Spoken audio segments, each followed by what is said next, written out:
आज हम लोग देखेंगे स्ट्रोक के बारे में कि स्ट्रोक क्या है। पिछले क्लास में हम लोग वर्टाइगो देखे थे, जिसके बहुत सारे जो भी कॉज थे वो और किस किस वजह से हो सकता है, जो कारण थे वो देखे थे हम लोग, और उसका सिम्टम, ट्रीटमेंट सब कुछ देखे। आज हम लोग स्ट्रोक देखेंगे। स्ट्रोक क्या है? The stroke is a medical condition in which bloods interrupt the blood supply to the brain. इसमें क्या होता है कि ब्लड सप्लाई जो ब्रेन का है वो इंटरप्ट करता है। ये दो तरह के इंटरप्शन हो सकता है। पहला तो कहता है कि इन्फार्क्ट भी हो सकता है। इन्फार्क्ट का मतलब होता है किसी जगह का ब्लड सप्लाई नहीं होना। जो ब्लड सप्लाई करता है वो ऑक्सीजन न्यूट्रिशन के साथ वहां पर जो सेल्स हैं वो उसको सप्लाई करता है, और किसी कारणवश वो साइट पर ब्लॉकेज आ जाए, जो ब्लड सप्लाई कर रहा था, जो वेसल्स है उसमें, तो जिस एरिया को सप्लाई कर रहा था वो एरिया डाई कर जाता है, डेथ हो जाता है उसमें, जो ब्रेन सेल्स है। और दूसरा है जो हम लोग कह रहे हैं कि हेमरेजिक। किसी जगह पर बहुत सारे कारण हैं रैप्चर के, हम लोग देखेंगे आगे कि रैप्चर होने की वजह से जो वेसल्स है आसपास के एरिया में पूरा ब्लड उसके ऊपर से जो ब्रेन सेल्स हैं उसके ऊपर बह जाता है और वहां पर कंप्रेशन करता है, दबाव डालता है। तो स्ट्रोक दो तरह के होते हैं, एक होता है इन्फार्क्ट और दूसरा होता है हेमरेजिक। और दोनों ही कंडीशन जो है मतलब ब्रेन के लिए बहुत ही खराब है, इसलिए कि हम लोग को पहले से पता है कि ब्रेन जो पूरे बॉडी को कंट्रोल करता है, हर चीज, हमारा जो चलना फिरना है वो सब कुछ कंट्रोल यही से होता है।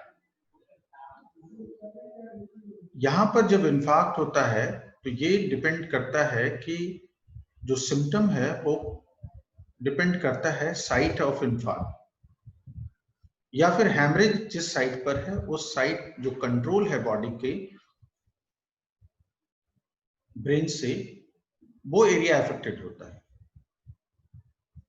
पहले से हम लोगों को पता है कि राइट साइड के ब्रेन लेफ्ट साइड के बॉडी को कंट्रोल करता है और लेफ्ट साइड के ब्रेन राइट साइड के बॉडी को कंट्रोल करता है। तो यहाँ पर जो हम लोग देखते हैं कि जब भी कभी कोई इन्फार्क्ट या हैमरेज जब होता है तो जो सिम्टम है वो ऑपोजिट साइड मिलता है बॉडी के।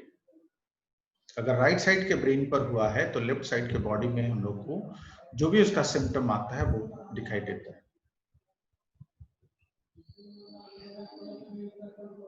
तो यहां पर अभी हम लोग बात कर रहे हैं कि स्ट्रोक में कि कौन कौन से, अभी तो हमने देखा कि स्ट्रोक क्या है। तो स्ट्रोक में हमने देखा कि interrupt of blood supply to the brain. Brain को जो इंटरप्शन हो रहा है ब्लड सप्लाई, जिसकी वजह से प्रॉब्लम हो रहा है, तो जो हमने प्रॉब्लम देखा वो दो तरह के प्रॉब्लम करवा सकता है। या तो वो सप्लाई कहीं पर बंद हो गया जिसकी वजह से ब्रेन का जो सेल है वो डेथ कर गया, या फिर उस जगह के ब्लड वेसल्स रैप्चर कर गए जिसकी वजह से ब्रेन का वहां भी प्रॉपर फंक्शन नहीं कर पाता। अब हम लोग देखते हैं कि क्या क्या कारण से ऐसा हो सकता है। जब हम दो कारण की बात किए तो दोनों कारण में इन्फार्क्ट का क्या कारण हो सकता है और प्लस हेमरेज का क्या कारण हो सकता है। तो इन्फार्क्ट का कारण हम लोग देखते हैं। पहला कहता है कि इन्फार्क्ट का कारण हो सकता है ब्लॉकेज, थ्रोम्बोसिस जिसको कहते हैं। कोई भी क्लॉट लोकल एरिया पर किसी कारणवश थ्रोम्बस बन गया और जो ब्लड सप्लाई जिस एरिया में कर रहा था उस जगह पर जाकर वो ब्लॉक कर दिया। हम लोग पहले से पता है हम लोगों को सर्किल ऑफ लीज के बारे में कि interior cerebral artery, middle cerebral artery, posterior cerebral artery है। तो ये सब किसी जो ब्रांचेस हैं अगर इसमें कहीं ब्लॉकेज होता है तो वो उसी बेस पर वो एरिया को डिस्टर्ब करता है। अगर पोस्टीरियर सेरेब्रल आर्टरी में ब्लॉकेज अगर हो जाए, थ्रोम्बोसिस हो जाए, तो पोस्टीरियर पार्ट के ब्रेन को इफेक्ट करेगा। मिडिल सेरेब्रल आर्टरी है तो अपना मिडिल एरिया को, और जो इंटीरियर है वो फ्रंटल एरिया को। पेराइटल और टेम्पोरल जो हमने कहा मिडिल में वो है। तो ये डिपेंड करता है कि किस जगह पर थ्रोम्बोसिस बनाता है और कौन से एरिया को इफेक्ट करता है। दूसरा कहता है कि इंफार्क्ट का कारण हो सकता है एम्बोलिज्म। एम्बोलिज्म मतलब कि जो बन रहा है बॉडी की किसी दूसरी जगह पर, लेकिन through the blood circulation entered into the blood brain circulation. ये यूजुअली कहता है कि कार्डियक, चेस्ट, ये सब जगह पर एम्बोलिज्म बनता है और वो हमारे सर्कुलेशन के जरिए ब्रेन में चला गया और ब्रेन में कहता है कि वहां जाकर लॉज हो जाएगा जहां पर वो जगह कम होगा। वो ये उस पर डिपेंड करता है कि वो एम्बोलिज्म कितना बड़ा है, कहां जाकर वो लॉज करता है, उस पर डिपेंड करता है। एम्बोलिज्म बनता कहीं दूसरे जगह है लेकिन दूसरी जगह पर आकर लॉज हो गया, और थ्रोम्बोसिस है जो लोकल एरिया पर उसी जगह पर बना जिसकी वजह से ब्लॉकेज हुआ।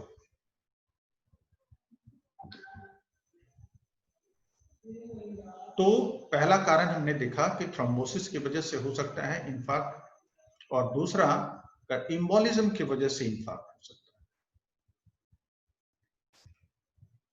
नेक्स्ट कहता है कि इसके कारण हो सकते हैं कि कोलेस्ट्रॉल का अधिक होना, जिसको हाइपरलिपिडीमिया कहते हैं, मतलब लिपिड की मात्रा का बहुत ज्यादा हो जाना। कोलेस्ट्रॉल का डिपोजिशन, जब कोलेस्ट्रॉल का डिपोजिशन अधिक होने लगता है तो जो ब्लड वेसल्स हैं वो नैरो हो जाता है और सडन उस एरिया को चॉक कर देता है, जिसकी वजह से वो एरिया में ब्लड सप्लाई रुक जाता है। कुछ जो होते हैं टेम्पररी होता है, छोटा मतलब कम समय के लिए होता है, जिसको कहते हैं transient ischemic attack, TIA, transient ischemic attack करते हैं इसको। अचानक किसी कारणवश वो ब्लड वेसल में वो सिकुड़ गया और उस एरिया का ब्लड सप्लाई को रोक दिया, बहुत कम एरिया पर।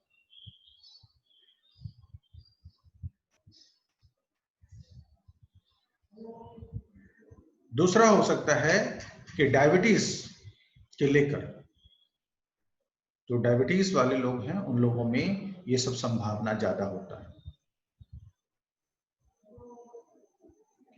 नेक्स्ट अब हम लोग देखते हैं कि ये इंफार्क्ट के कारण है। नेक्स्ट अब हम लोग कि हैमरेज के क्या कारण हो सकते हैं।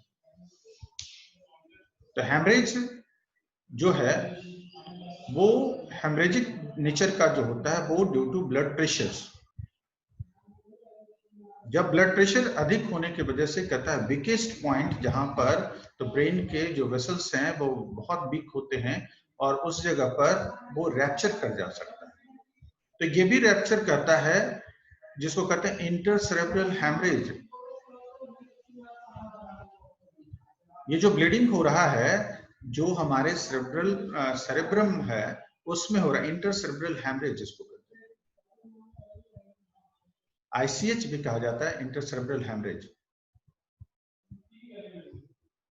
और दूसरा कारण कहता है कि यहाँ पर ब्लड प्रेशर के साथ साथ कहता है कि एन्यूरिज्म भी हो सकता है। एन्यूरिज्म मतलब कि जो हमारे वेसल्स हैं उसके मैलफॉर्मेशंस है, वहां पर डायलेट हो गया है, तो वो एरिया जब डायलेट होता है तो वो बहुत वीक हो जाता है और कंटिन्यूअस प्रेशर लगने के कारण वो एक दिन क्या होता है रैप्चर हो जाता है। तो एन्यूरिज्म भी एक कारण बन सकता है। ब्लड प्रेशर की वजह से सिर्फ इंटरसेरेब्रल हैमरेज नहीं हो सकता है, और भी अलग अलग हैमरेज करवा सकते हैं। पहला कहता है कि इंटरसेरेब्रल हैमरेज के साथ साथ इंटरवेंट्रिकुलर हैमरेज भी हो सकता है, वेंट्रिकल्स में भी, ब्रेन के जो वेंट्रिकल्स है उसमें भी हो सकता है, और नेक्स्ट कहता है कि इसके साथ जो हेमरेजिक है वो हो सकता है सबरेक्नोइड हेमरेज।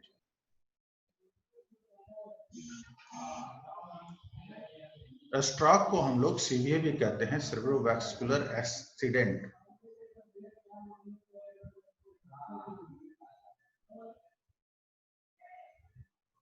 तो दो नेचर हमने देखा कि पहला देखा कि इन्फार्क्ट और दूसरा देखा हेमरेज।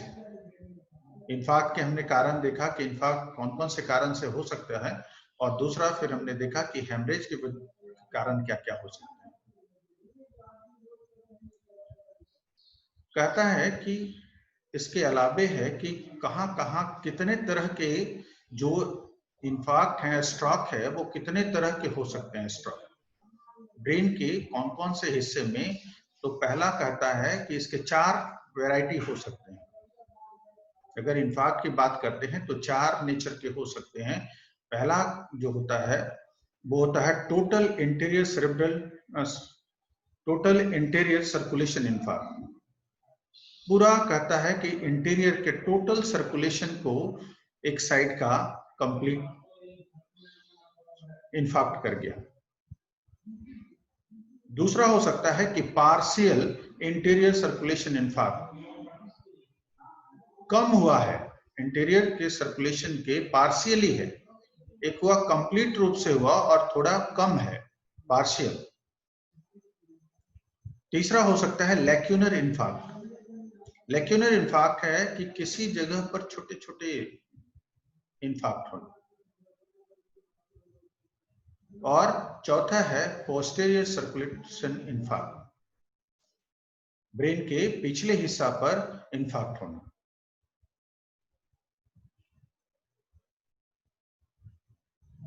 तो इतने तरह के हो सकते हैं। और हेमरेज में जो हमने देखा कि वो कितने हो सकते हैं, तो इंटरसेरेब्रल हो सकते हैं, दूसरा इंटरवेंट्रिकुलर हो सकते हैं, या फिर सबरेक्नोइड हो सकता है, जो हेमरेजिक नेचर के।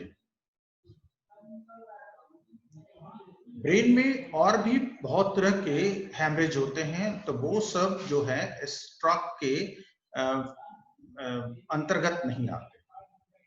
जैसे एपिड्यूरल हेमेटोमा, एक्स्ट्राड्यूरल हेमेटोमा, अगर कोई एक्सीडेंटल के वजह से बनता है तो वो स्ट्रोक के कैटेगरी में नहीं आता, वो एक अलग है, ट्रॉमेटिक नेचर का है। इसलिए कि जब भी इस तरह के जो हेमरेज होते हैं ब्रेन में, वो ट्रॉमा के लेकर होते हैं। जो एक्स्ट्राड्यूरल हेमेटोमा कहते हैं वो, या फिर सबड्यूरल हेमेटोमा है, और कहता है आईसीएच भी हो सकता है ट्रॉमा की वजह से, इंटरसेरेब्रल हेमरेज भी हो सकते हैं। इसके अलावे जो हैं ये हेमरेज के अलग जो हैं, या अभी हमने जो देखा ये टाइप जो है हेमरेज का, ये स्ट्रोक में हम लोग इसको मेंशन नहीं करते।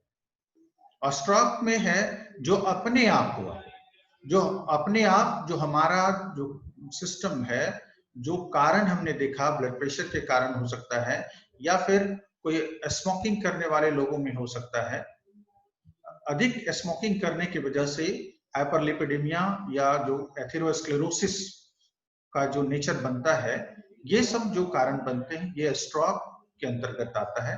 तो इसमें हेमरेज और इन्फार्क्ट।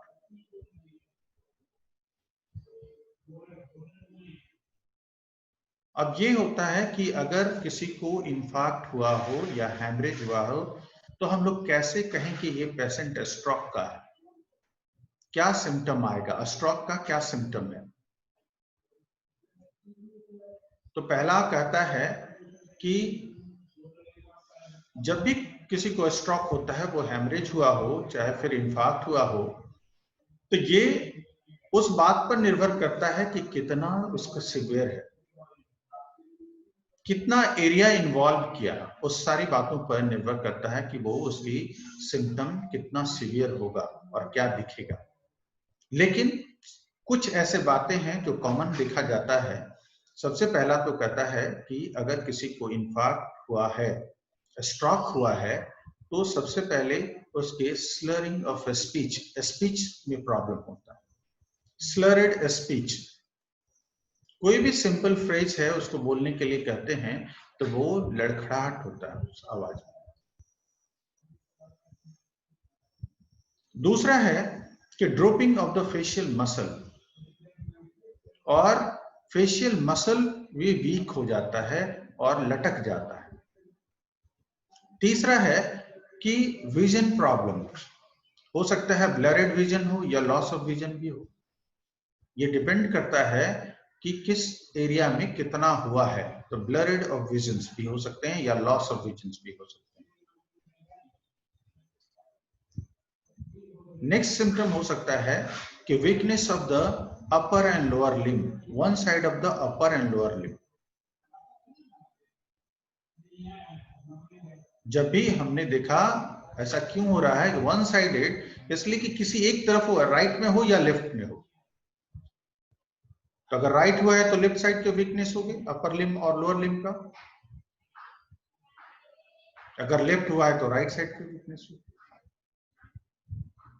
तो इसलिए हमने बात को कहा कि one side of weakness upper limb and lower limb, और वो भी डिपेंड करता है कि कितना सीवियर। यहां भी उसी बात को हम लोग कहते हैं कि हो सकता है कि पैरालिसिस कंप्लीट रूप से हो, कुछ लोगों में बहुत वीक हो जाए। सिर्फ वीकनेस, अगर छोटा हुआ हो, लेक्यूनर इन्फार्क्ट हुआ है तो कम असर दिखाई देगा, लेकिन अगर ज्यादा एरिया को इन्वॉल्व किया है तो पैरालिसिस हो सकता है।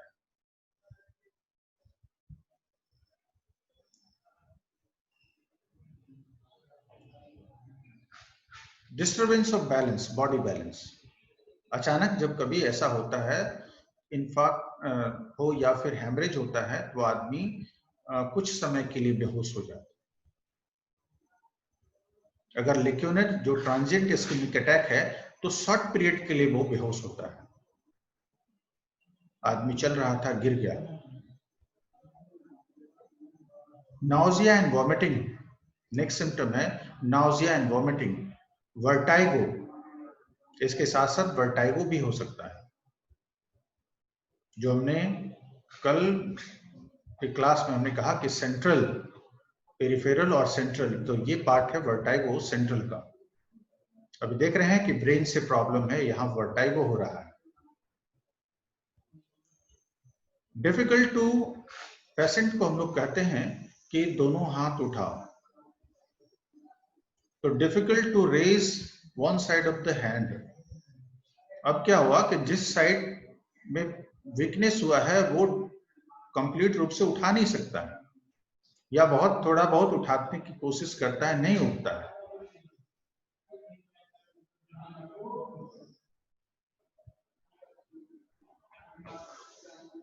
डिफिकल्ट टू वॉकिंग, चलने में तकलीफ होगा, इसलिए कि पैरालिसिस हुआ है या वीकनेस हुआ है, स्केलेटल मसल का वीकनेस हुआ है, तो चलने में भी दिक्कत होगा। तो ये सारा सिम्टम है स्ट्रोक का।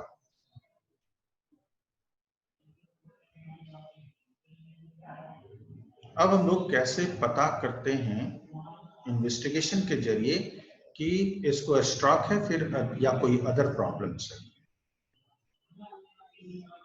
तो सबसे पहले हम लोग कभी भी इस तरह के कोई अगर सिम्टम मिल रहा है तो हम लोग उसका सीटी स्कैन ऑफ ब्रेन कराते हैं।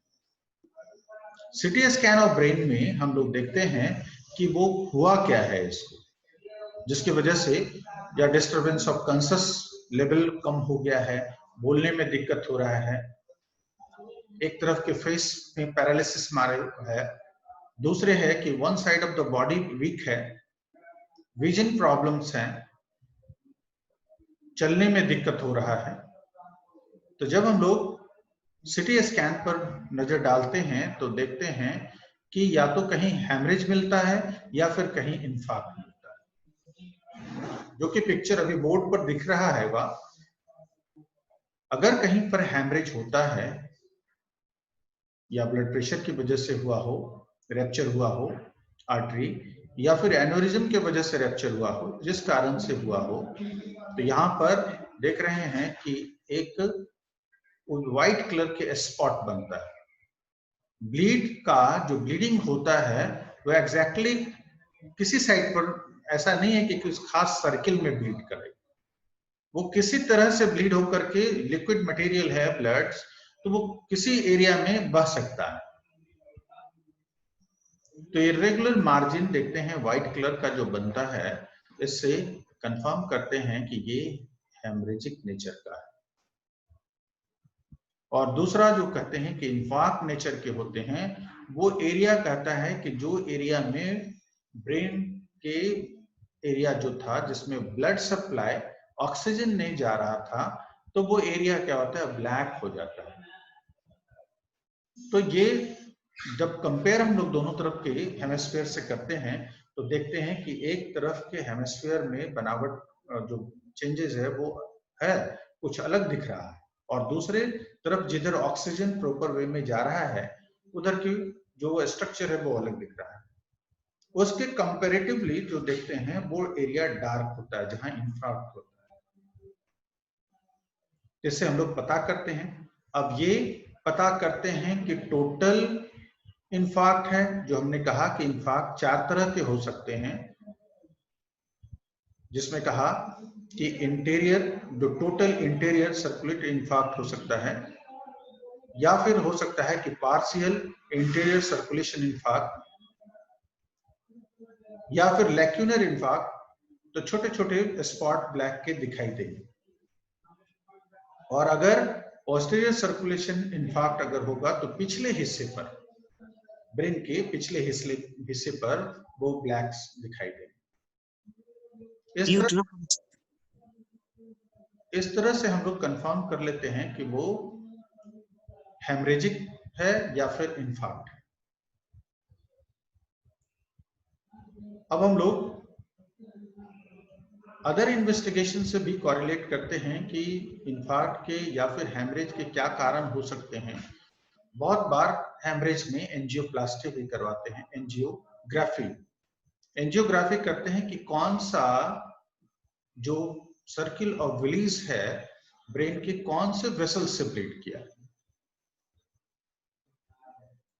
एंजियोग्राफी के जरिए, एंजियोग्राफी और ब्रेन हम लोग देख सकते हैं इसके जरिए। नेक्स्ट कहता है कि इन्वेस्टिगेशन जो एक सब कुछ होना चाहिए, जिसमें सीबीसी है। जब हमने कहा कि डायबिटीज वाले लोगों में ये कॉमन है तो उसके लिए ब्लड शुगर भी होना चाहिए, एलएफटी होना चाहिए, लीवर के लिए भी होना चाहिए, किडनी फंक्शन भी होना चाहिए। प्लस कहता है कि कोलेस्ट्रॉल, लिपिड प्रोफाइल के लिए टोटल लिपिड के बारे में जानकारी होना चाहिए कि लिपिड, हम लोग देख रहे हैं कि ब्लॉकेज का कारण एक लिपिड भी हो सकता है, तो यहाँ पर हम लोग लिपिड प्रोफाइल का टेस्ट कराते हैं जिससे ये कंफर्म करें कि कोलेस्ट्रॉल का लेवल क्या है या फिर ट्राइग्लिसराइड के लेवल क्या है।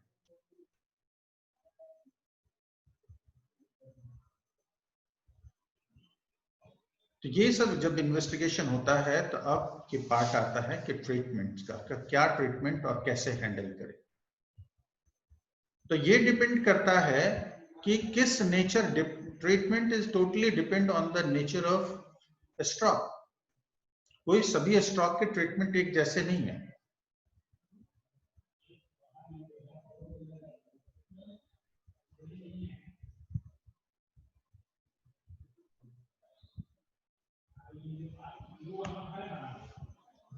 तो पहला कहता है कि treatment depend on the nature of stroke. अगर वो इन्फार्क्ट नेचर का है तो यहां पर हम लोग देख रहे हैं जो थ्रोम्बोसिस हुआ है, एम्बोलिज्म हुआ है, इसके लिए हम लोग देते हैं जो थ्रोम्बोसिस को रिजॉल्व करे, इसमें हम लोग हिपेरिन के जरिए देते हैं, हिपेरिन का ट्रीटमेंट देते हैं, जिससे कि वो एरिया में फिर से ब्लड सप्लाई प्रॉपर वे में, जहां ब्लॉकेज है वो खुल जाए और वहां से फिर ब्लड सप्लाई होने लगे। दूसरा कहता है कि एंटीप्लेटलेट ड्रग्स देते हैं, जिसमें एस्पिरिन है वो इसका इस्तेमाल किया जाता है, जो एंटीप्लेटलेट से जो एग्रीगेट करके प्लेटलेट्स का भी एक बंच बना सकता है, वो क्लॉट फॉर्म करवा सकता है, तो यहाँ पर एंटीप्लेटलेट ड्रग देते हैं। बहुत बार एक कारण भी है, कहता है कि हिपेरिन का या फिर कोई ब्लड थिनर, जो कुछ कार्डियक केसेस में ब्लड थिनर्स ड्रग्स दिए जाते हैं जो जिससे ब्लड पतला हो, तो कभी कभी इतना अधिक थिन होता है कि ब्रेन में इसकी वजह से लीकेज, इसकी वजह से भी हो सकता है हैमरेज। तो सारी हिस्ट्री को हमको पता होना चाहिए कि किस वजह से अगर हैमरेज है तो कहीं कोई ब्लड थिनर तो ड्रग्स तो नहीं ले रहा है, और इन्फार्क्ट हुआ है तो हम लोग ब्लड थिनर ड्रग्स देते हैं जिससे कि ब्लड वेसल्स में फिर से वो जो क्लॉट है रिजॉल्व हो और फिर से सप्लाई आने जाने लगे। रिकवरी वो इस बात पर डिपेंड करता है कि रिकवरी कितना देर तक रहा है। इनफैक्ट ऑक्सीजन का जो सप्लाई है कितना देर तक डिस्टरबेंस रहा, उस पर रिकवरी निर्भर करता है।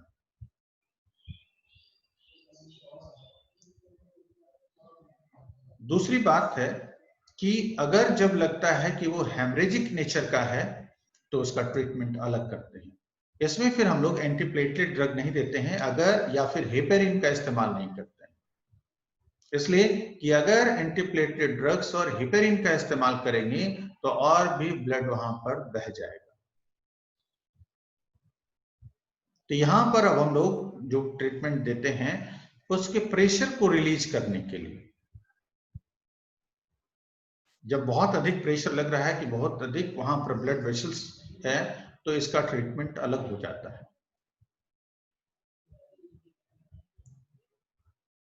यहाँ पर हेडेक भी हो सकता है, इसलिए हम लोग कुछ फीवर भी आ सकता है, तो उसके लिए हम लोग हेडेक के लिए जो दवा है NSAID उसका इस्तेमाल करते हैं। प्रेशर को रिलीज करने के लिए मैनिटॉल का इस्तेमाल किया जाता है। 100 ml का बोतल से होता है जिसको कि रैपिडली दिया जाता है इंट्रावेनस। तो 100 ml जो डायोरेटिक्स का काम करता है जिससे कि प्रेशर, ब्रेन के अंदर जो प्रेशर है वो रिलीज हो जाए धीरे धीरे। यहां पर हैमरेज से एक्स्ट्रा ब्लड बाहर निकलने की वजह से ब्रेन के ऊपर प्रेशर था, तो हम लोग प्रेशर को रिलीज कर रहे हैं एंटी जो डायरेटिक ड्रग्स देकर के। नेक्स्ट ट्रीटमेंट्स है कि हो सकता है कि इसको कन्वल्सन भी आए, तो यहां पर एंटी एपिलेप्टिक ड्रग्स फेनाइट्राइन्स का भी इस्तेमाल करते हैं, दोनों में चलता है। इन्फार्क्ट के भी केस में अगर कन्वल्सन हुआ हो तो यहां भी चलेगा, और हेमरेज के भी केस में जिसमें एप्सोलिन का इस्तेमाल करते हैं 100 mg। उसके बाद यहाँ कॉमन रूप से जो चलाते हैं आईवी फ्लूइड्स, जो कॉमनली दोनों में चलेगा, आईवी फ्लूइड्स देना है, इलेक्ट्रोलाइट को बैलेंस को मेंटेन करना है, आउटपुट और इनपुट को दोनों को मेंटेन रखना है।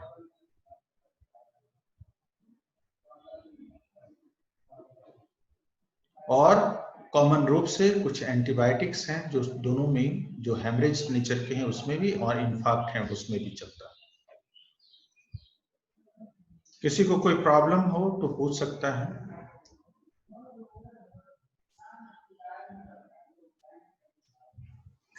हेलो। हाँ बोलो।